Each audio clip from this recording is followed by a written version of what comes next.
Kabupaten Tanah Bumbu menjadi kabupaten terbaik se-Kalimantan terkait penanganan COVID-19 dengan ditetapkannya pemberlakuan pembatasan kegiatan masyarakat level 1, sehingga warga terus-menerus diberikan pemahaman tentang penanganan COVID-19. Dalam menjaga penanganan COVID-19 ini bekerja sama memberdayakan warga.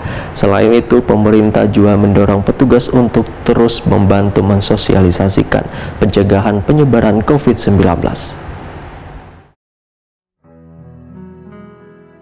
Kabupaten Tanah Bumbu menjadi kabupaten terbaik se-Kalimantan terkait penanganan COVID-19 dengan ditetapkannya pemberlakuan pembatasan kegiatan masyarakat level 1, sehingga warga terus-menerus diberikan pemahaman untuk bersama-sama melakukan penanganan COVID-19. Dalam menjaga penanganan COVID-19, kadang hanya bekerja sama memberdayakan warga, tetapi pemerintah juga mendorong petugas untuk turut membantu mensosialisasikan pencegahan penyebaran COVID-19 ini. Demikian dipadahkan Bupati Tanah Bumbu, Dr. Muhammad Jailul Adjar Wahetakuni Prima TV Jelang Tengah hari Sabtu 20 November 2021. Ketua DPW Partai Kebangkitan Bangsa Kalimantan Selatan ini pun menyatakan bila di rumah sakit Tanah Bumbu sudah kereda lagi pasien COVID-19. Bahkan pada tutup akhir tahun 2021 nanti, wadah wisata akan tetap dibuka namun dengan penerapan protokol kesehatan yang ketat.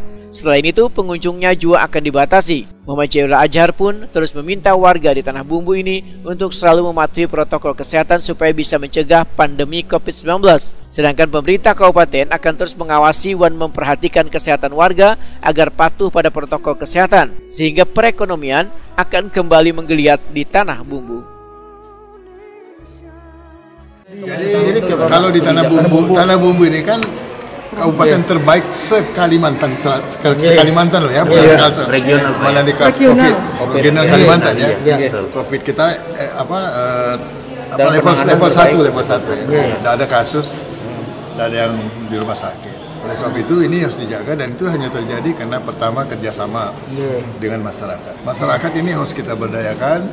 Yang mengatasi masalah ini masyarakat. Kita dorong pemerintah dan para petugas bekerja sama membantu. Oleh sebab itu kalau ini yang kita lakukan, insya Allah masyarakat harus diberi pengetahuan ya. Mereka harus menjadi objeknya langsung, sekali juga subjek. Kalau enggak ya kita tidak akan pernah bisa menyelesaikan. Tapi untuk akhir tahun tetap ditutup lah Pak. Wisatawan Pak. Pagatan kayak ya artinya kalau wisatawan ini kan memang jalan, tapi itu dikurangi lah. Tetap prokes kesehatannya. Buka tapi tetap prokes. Tetap gitu.